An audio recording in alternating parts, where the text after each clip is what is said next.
Fala galera, bom dia, boa tarde, boa noite. Não sei qual horário você está assistindo esse vídeo. Mais um vídeo aqui do nosso canal. Já curte, compartilha com seus colegas. É um tema aqui muito importante, principalmente quem é do sexto ano, né? Fala da formação do universo e também da formação e estrutura do planeta Terra. Ok? Então tem muita coisa para a gente conversar neste vídeo. Nós vamos construir uma base sobre astronomia a partir de hoje. Ok? E aí, claro, né, com o tempo se aprofundar, porque a astronomia é maravilhoso, tá? Primeira coisa que a gente tem que falar quando está falando da formação do universo, né? O que a gente vai comentar aqui? Vamos lá, deixa eu passar aqui, ó. Opa, essa imagem aqui para ajudar a gente, né? Como é que se formou esse universo? Nós temos uma teoria, né, que dentro do meio científico ela tem um respaldo muito grande, né, que é a teoria do Big Bang, da grande explosão, que vai afirmar que o universo surge através de uma grande explosão há cerca de 15 bilhões de anos atrás, tá? E lembrando que o universo segue em expansão até hoje, ok? Existem algumas teorias de conspiração, existem outras teorias com fundo científico, claro, que defendem, né, que o universo surgiu de uma outra forma, mas a teoria dentro do meio científico que hoje tem uma relevância é a teoria do Big Bang, a grande explosão, né? Que no início de tudo, né, a matéria, espaço, tempo estava tão ali unidos, né, numa densidade assim muito grande e que gerou uma grande explosão, certo? E rochas, minérios, partículas de gelo, tudo, né, foi espalhado ali nessa grande explosão, tá?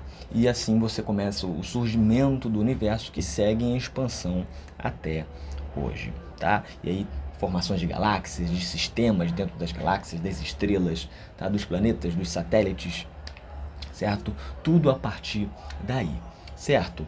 É importante, antes para a gente entender o que é o sistema solar, né, nós temos aí bilhões e bilhões de galáxias, né? Alguns cientistas vão dizer que a gente tem em torno aí mais de 100 bilhões de galáxias, tá?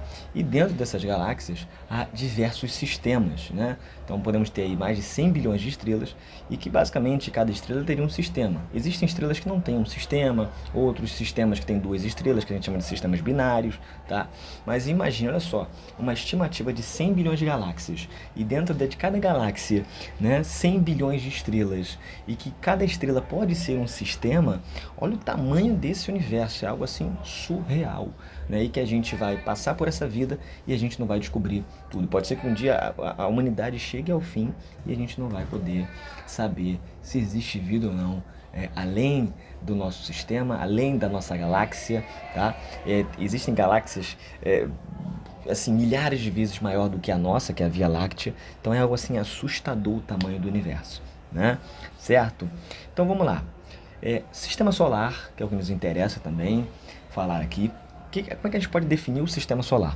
Ele é formado por um conjunto de planetas, com seus satélites naturais, por uma estrela que é o Sol, com os asteroides, tá? Cometas. Tudo isso vai fazendo parte do nosso sistema. E todos eles vão se atraindo por suas forças gravitacionais. Então são planetas atraindo satélites, satélites que podem atrair asteroides, né? Certo? O Sol tem a massa maior atraindo os planetas, então todos vão sendo atraídos por suas forças gravitacionais, certo? Ok? Existem outros sistemas dentro da nossa galáxia? Sim, tem uma estimativa que só dentro da Via Láctea, que é a nossa galáxia, melhor dizendo, tem aí mais de 3.200 sistemas, vamos dizer sistemas solares, entre aspas, né? E o que é uma galáxia, gente? Galáxias são, vocês vão perceber numa imagem, deixa eu ver aqui se eu tenho alguma imagem aqui para mostrar para vocês. Acho que eu não coloquei, né? Temos a imagem da nossa Via Láctea, que é o nosso sistema solar, né? O sistema solar está dentro, né, dessa Via Láctea, que é uma galáxia enorme também, né? As galáxias são nuvens de gás formados e iluminados por estrelas, tá? E que tem um buraco negro no centro dessa galáxia, tá? Ok? Lembrando que um buraco negro, né, ele tem uma força gravitacional assim gigantesca, né? Qualquer corpo celeste que passa por ali pode ser espaguetificado, né? Dilacerado, né? E a gente não sabe o que tem além do buraco negro. Acho que a gente nunca vai saber, né? Seria magnífico se a gente soubesse isso. Tá? Então, as galáxias são nuvens de gás formados e iluminados por estrelas, né? Essas estrelas geralmente vão ter planetas orbitando em sua volta. Então, as estrelas que você vê no céu, né, possivelmente pode ser um outro sistema. Tá? Existem estrelas que não têm ali um sistema, né? Planetas orbitando sobre essa estrela, né? Tem sistemas que têm duas estrelas, né? O sistema binário. Por pouco, o sistema solar quase não virou um sistema binário, por conta de Júpiter, né? Então, existem outros sistemas, sim. Dentro só da Via Láctea pode ter uma estimativa de 3.200 sistemas, entre aspas, solares, vamos dizer assim, né? Sistema, quando eu falo, né, quando você tem uma estrela no centro e planetas orbitando essa estrela, né, ou até mesmo mais de uma estrela, certo? Tá? Então, no nosso sistema solar existe apenas uma estrela, tá? Então, a estrela que você está vendo no céu, ali, de noite eu vejo várias estrelinhas no céu, possivelmente ali é um outro sistema, né, que está a bilhões de quilômetros daqui, certo? Ok? Então, existem outros sistemas? Sim, dentro da Via Láctea. E o que é uma galáxia? As galáxias são nuvens de gás formados e iluminados por estrelas e que tem, geralmente, um buraco negro no centro dessa galáxia. Bom, olha aqui o nosso sistema solar. Nós vamos comentar sobre cada um desses planetas, ok? Que estão orbitando a nossa estrela maior, o Sol. Lembrando que existem estrelas bem maiores que o Sol, né? Então, imagine o tamanho dessas estrelas, certo? Tá? Bom, comentar aqui, ó, olha aqui, a posição de cada planeta, como eles estão orbitando o Sol, o cinturão de asteroides ali, ó, entre Marte e Júpiter. E muitos dos asteroides acabam chegando aqui à Terra por conta da força gravitacional de Júpiter, também de Marte ali influenciando, né, esses asteroides não chegarem aqui. Então, muito importante ali, Júpiter é o nosso guardião, vamos dizer assim, né? Certo? Vamos comentar então um pouquinho dos nossos planetas, né, do sistema solar. Vamos falar de Mercúrio, né? Ele é o menor do sistema, ele é o mais próximo do Sol e a sua translação demora 88 dias, gente. Então, para dar a volta, vamos dizer assim, em torno do Sol, demora 88 dias, até mais rápido que a Terra, né? A gente demora em torno de 365 dias. Na rotação são 59 dias, então girar em torno do próprio eixo, Mercúrio é bem lento, né? Bem lentinho, tá? Ok? Essas crateras que vocês estão vendo em Mercúrio, possivelmente aí foi um choque de asteroides que aconteceram durante a formação de Mercúrio. Ok, gente? Certo? Vênus, que é visível a olho nu, principalmente ao pôr do Sol. Vocês conseguem ver Vênus. Tá? Eu sei que a radiação solar atrapalha muito ali, mas talvez com óculos especiais você consiga até ver com detalhe. É um dos mais brilhantes no Sol ali. Desculpa, um dos mais brilhantes no céu, né? E você consegue ver, né? Dependendo da posição do Sol também, no momento de pôr do Sol, Vênus, tá? Pode chegar a 480 graus, tranquilo, tá? Temperatura. E é o segundo mais perto do Sol, certo, gente? Ok? Marte, né? Temos que falar de Marte. E aí você deve estar se perguntando, pô, essas imagens, como é que essas imagens são feitas? Existe uma área chamada astrofotografia, que é um tipo especializado de fotografia que registra imagens de corpos celestes e grandes áreas do céu noturno. Essas imagens são feitas por um telescópio de longa distância focal. Tá? Muitas informações que nós temos também sobre os planetas são graças à sonda espacial Voyager, que está desde os anos 70 já aí, ó, andando, visitando o espaço e trazendo muitas informações para a gente, certo? Dos nossos amigos, nossos planetas do sistema solar. Marte, cara, é o segundo menor. E é o segundo menor, tá? Do sistema. Ele tem duas luas, né? Com enormes tempestades de areia que acontecem constantemente. Isso dificultaria muito a nossa colonização em Marte. Tem a rotação basicamente de 24 horas e 6 minutos. E é conhecido como planeta vermelho por conta da grande quantidade de ferro no seu solo. Certo, gente? Ok? Nosso amigo Marte. Esse aqui é assustador. Esse é Júpiter, cara. Júpiter é um planeta gasoso. Então, se você caísse em Júpiter, cara, você ia cair por um bom tempo, talvez até achar o núcleo de Júpiter. Tá? Ele é o maior do sistema, basicamente composto de hidrogênio e hélio e outros gases. Ele pode ser uma estrela que falhou, tá? Então ele não teve luminosidade suficiente para se tornar uma estrela. Tá? Imagina se a gente tivesse duas estrelas no nosso sistema, possivelmente a vida na Terra não aconteceria, né?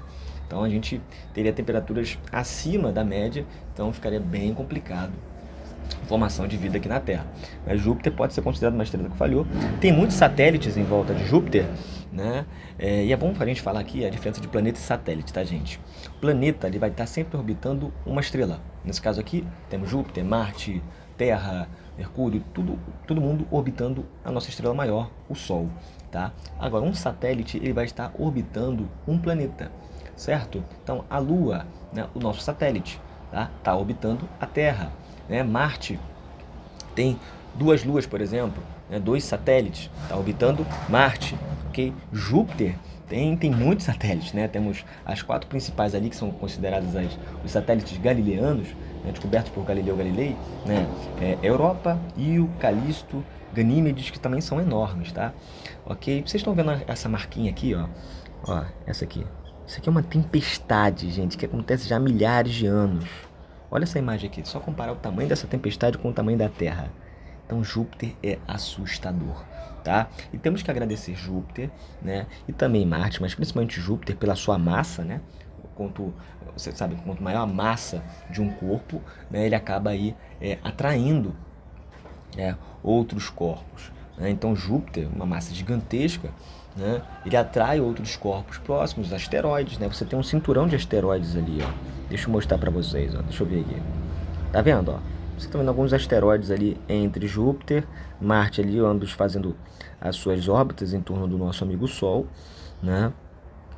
Certo? Então, a gente pode dizer que Júpiter é o nosso guardião, né? Nos protege de que alguns asteroides não venham em direção à Terra. Ok, gente? Certo? Bom, Saturno também, que é bonito demais, né? Saturno é muito lindo. Saturno, cara, ele é o segundo maior do sistema, só perde para Júpiter. Ele também é um planeta gasoso, então se você caísse em Saturno ali, né, ia cair na eternidade. Ele é formado por gases, basicamente. Possivelmente há um núcleo em Saturno, tá? Ele é formado por esses anéis, né? Geralmente os anéis eles são formados por partículas de gelo, rochas, né, que são atraídos por Saturno pelo tamanho da sua massa, tá? E tem vários satélites, né? Um dos maiores ali é Titã. Tá? Titã, alguns estudos estão dizendo que tem presença de água, né, e algumas montanhas, né, bem interessante. Tá? Titã também é enorme, né, um dos satélites ali, dos principais satélites de Saturno, que tem vários, né? Tem vários. O número geralmente varia, né? Outros vão dizer que tem mais de 100 satélites, outros 200 satélites em volta de Saturno, tá? Certo? E aí os nossos 2 últimos amigos, deixa eu ver aqui, ó, Urano e Netuno. Essa imagem aqui é bem legal, porque a Voyager 2, né, nós temos 2 sondas espaciais que vão trazer muitas informações para a gente dos planetas, a Voyager e a Voyager 2. As imagens feitas pela Voyager 2, diz lá, Urano e Netuno são dessas cores. As imagens reprocessadas viram que Netuno, na verdade, tem uma cor muito parecida com de Urano, né? São os 2 mais distantes do nosso sistema solar, mais distante do Sol. Urano é um planeta gasoso, Netuno também, tá? Basicamente a atmosfera de Urano é composta de hidrogênio e hélio. De Netuno você vai ter essa presença também desses 2 gases. A temperatura em Netuno pode chegar a menos de 200 graus, né? Tem 14 luas em Netuno, né? Pelo menos que a gente se conhece hoje. Tá? O nome Netuno é em homenagem ao deus romano, né, dos mares, Netuno, né, e pela coloração de Netuno, que na verdade em imagens reprocessadas tem uma cor muito parecida com Urano, né? Então são os 2 mais distantes. Antes o mais distante era Plutão, né? Plutão, nosso amigo, foi rebaixado, né? Plutão foi rebaixado a planeta anão. E aí, ó, isso aqui é interessante. Para ser um planeta, o planeta deve orbitar o Sol, ou seja, deve estar dentro da trajetória elíptica ao redor da estrela. Né? Assim como a Terra, o planeta deve possuir massa suficiente para também criar uma forma esférica. Né? Então, a força gravitacional, que é exercida também pelo próprio universo, né, vai gerando esse formato esférico. Tá? Então, para ser um planeta, você também tem que ter uma massa suficiente para criar uma forma esférica ali, atração gravitacional, né? Essa força gravitacional, vamos dizer assim, também ajuda nessa formação esférica dos planetas, né? E outra coisa, por que Plutão foi rebaixado? Se ele tem a sua forma esférica, ele tem ali uma massa até suficiente para ter gerado essa forma esférica, ele orbita o Sol, e não que ele foi rebaixado, não é mais considerado um planeta do sistema solar, e está num grupo de planetas chamado planeta não, né? Porque ele tem que ter a sua órbita limpa. Então, Plutão não é grande o suficiente em massa para atrair esses objetos, como um asteroide, por exemplo, né? E não deixar ali nada muito orbitando Plutão, né? Por exemplo, Plutão também sofre uma influência muito grande de Netuno. Tá? Então ele tem um planeta com a massa maior do que a dele, que acaba atraindo Plutão.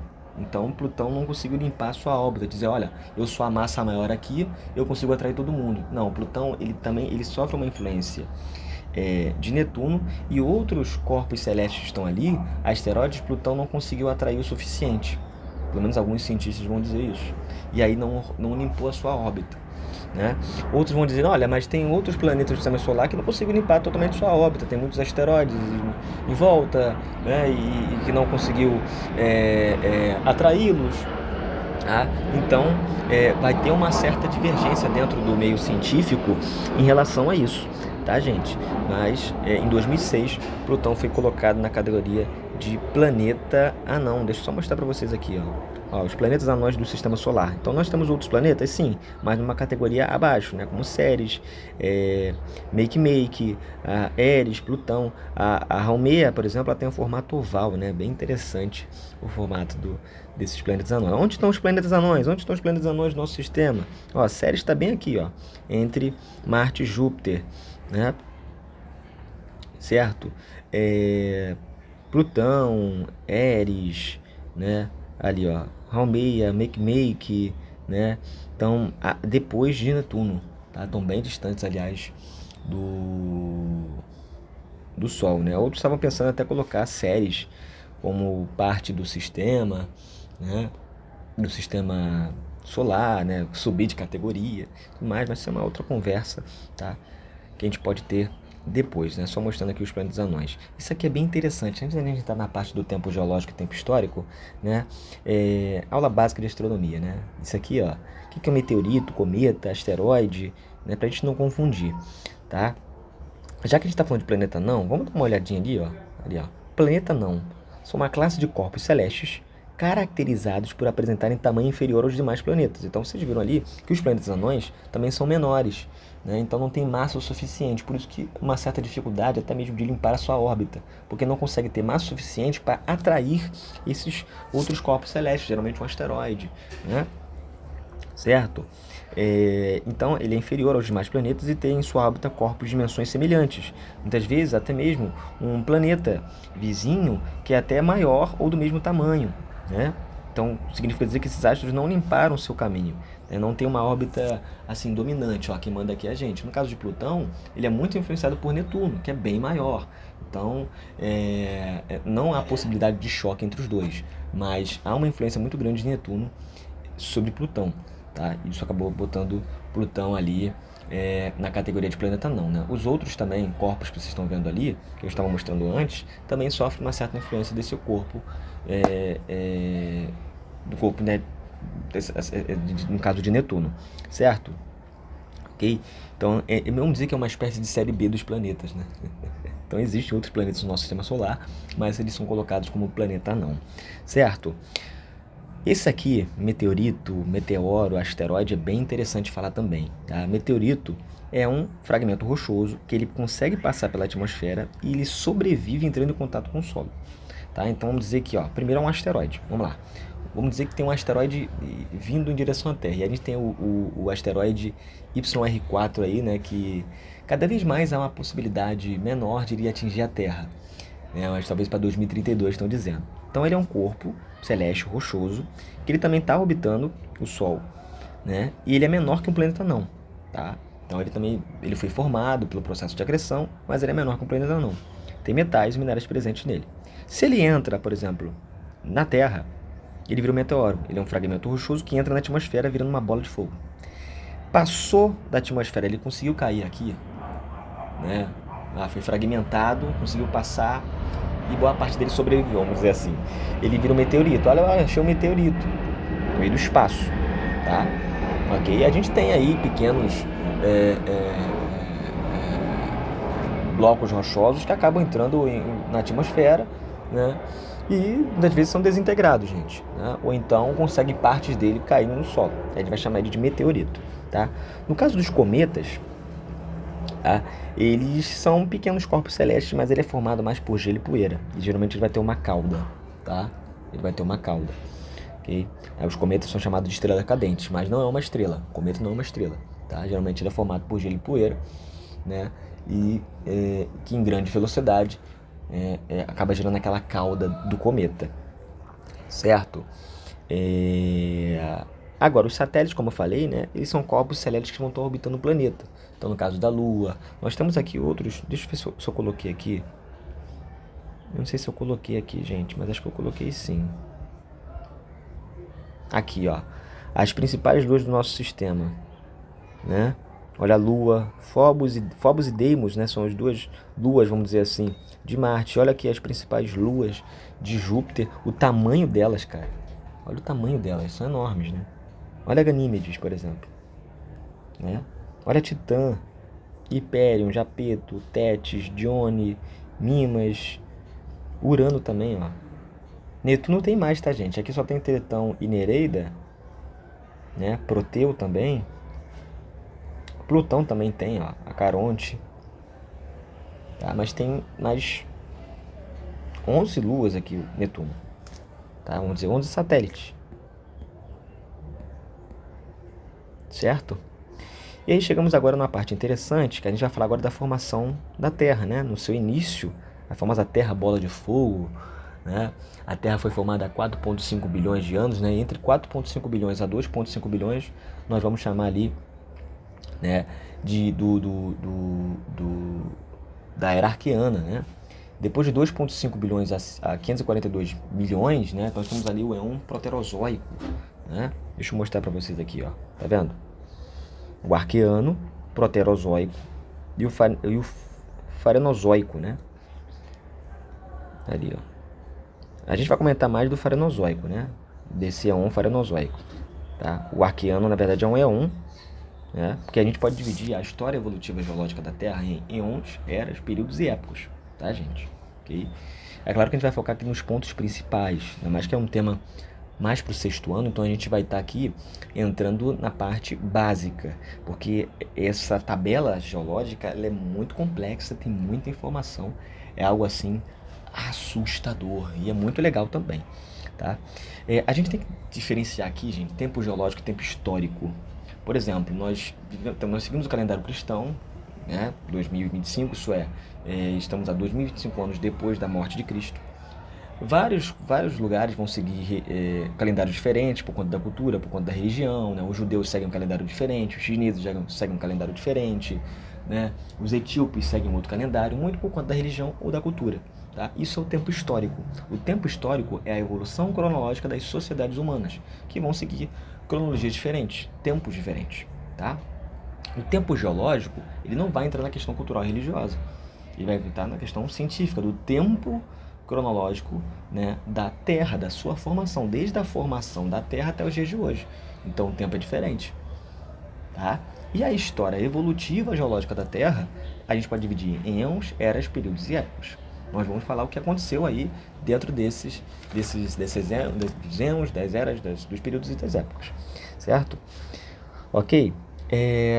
Não vou comentar de todos aqui, vamos comentar dos principais, né? No período não, né? No Éon Proterozoico, nós temos ali o supercontinente Rodinia, nós temos as primeiras formas de vida, como as esponjas, os animais com conchas, os seres unicelulares, né?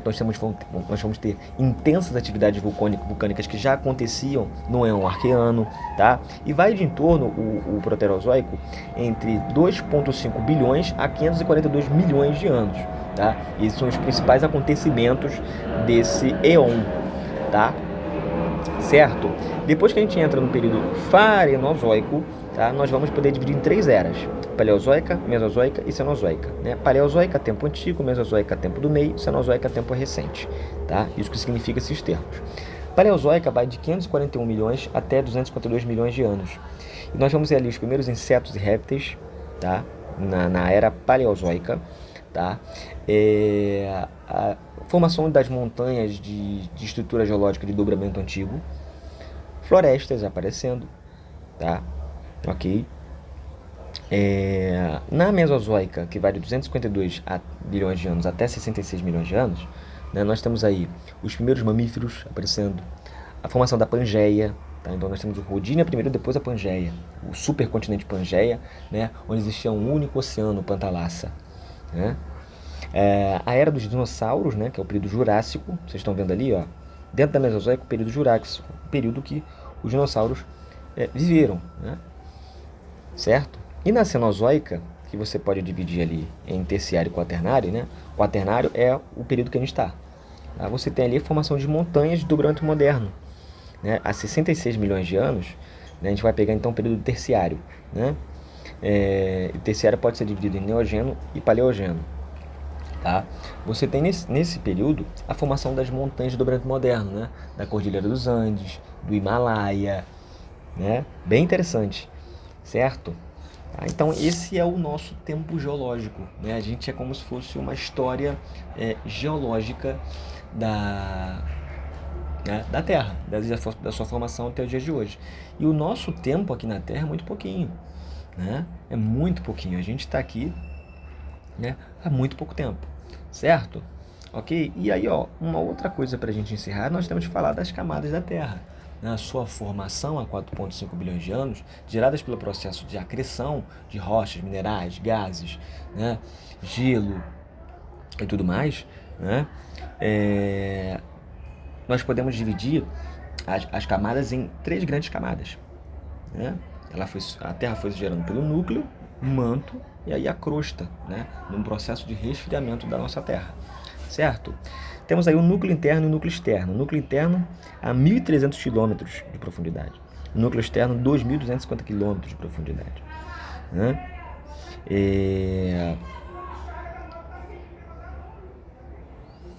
Gente, quando eu falo profundidade, é a profundidade da própria camada, tá? Ok? Só para não gerar confusão ali. Por exemplo, a crosta terrestre, a camada mais externa, que é composta por rochas e minerais, né? Você tem tanto a parte oceânica quanto a parte continental da crosta, ok? Então você tem ali uma profundidade entre 8 a 40 quilômetros, certo? Nós temos o manto, que pode ser dividido em 2, manto superior e manto inferior. No manto é 80% do volume da Terra, né? Certo? Você tem uma massa pastosa e quente, que a gente vai chamar de magma, presente no manto, tá? Que são basicamente rochas derretidas em decorrência de altas temperaturas que você tem ali, certo? No núcleo, temos também o interno e o externo, tá? No núcleo interno, ele é mais quente e em um estado mais sólido. Você tem mais metais pesados, desde a formação da Terra, né? Ferro e níquel, como metais mais pesados, foram ficando na parte mais profunda. O externo, você está em um estado mais líquido das rochas e também dos minerais, certo? E o que vocês estão vendo aí é a profundidade de cada camada, tá? Para não gerar essa confusão na cabeça de vocês. Aqui é uma imagem melhor, né? Do núcleo interno, núcleo externo, manto e crosta. A gente nunca conseguiu chegar ali no núcleo, tá? Temperaturas altíssimas, certo? Que estão presentes no núcleo interno e no núcleo externo. Certo, gente? Bom, era isso que eu gostaria de falar com vocês no dia de hoje, né? Um tema bem legal, bem interessante, tá? Curte, compartilha. E é isso, gente. Valeu, muito obrigado.